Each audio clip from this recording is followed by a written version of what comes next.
from a hybridization point of view, you have multiple benefits depending upon which market you are operating in.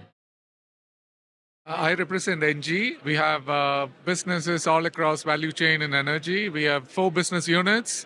Renewables is one of a global P&L, and I represent the Renewables Global Business Unit.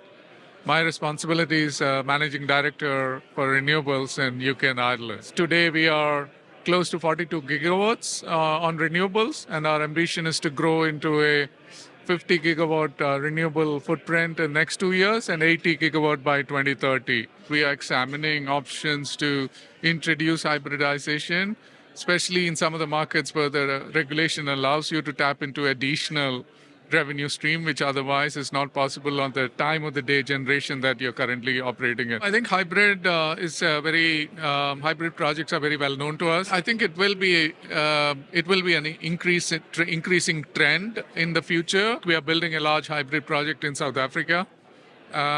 It's combining wind, solar, and batteries, even some diesel generators, which we hope will never run, but for security of supply purposes.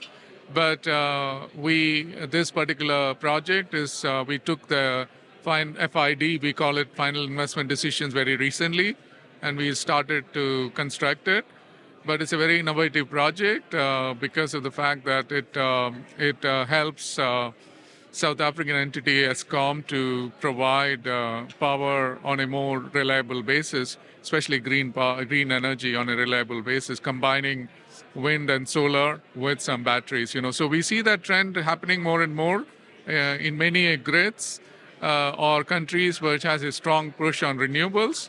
We could see more and more happening in markets like India, for example, and even in projects in Europe where land is at a premium, and when you have wind projects, there is a possibility to use solar to combine or maximize the land potential for the same purpose. Yeah, so I think it depends on the markets that we operate in, because in some markets like UK, I think because of the regulation, it allows you to tap into a very diverse revenue stack. So the hybridization in a UK market is primarily to expand the revenue, because utilize the regulation which allows you to tap into the revenue market stack. But in other markets, like I mentioned about South Africa, I think that's more from a client or off-taker demand point of view, because you're able to provide a generation profile, expand the generation profile to meet their demand, and primarily through green energy. I gave an example of the one we are building in South Africa, which is combining solar, wind, and batteries. I think one of the requirements from the client was to have an integrated software which can dispatch the plant on a need basis, but also keeping in mind the available generation in a more optimized way. So we are aware of, and we are utilizing some of the solution providers who can achieve that optimization across different assets in a more optimized manner, meeting the client's requirement.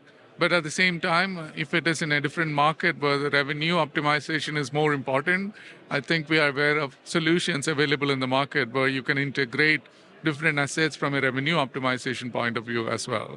Yeah. Camopo Energy, software for optimized plant operation.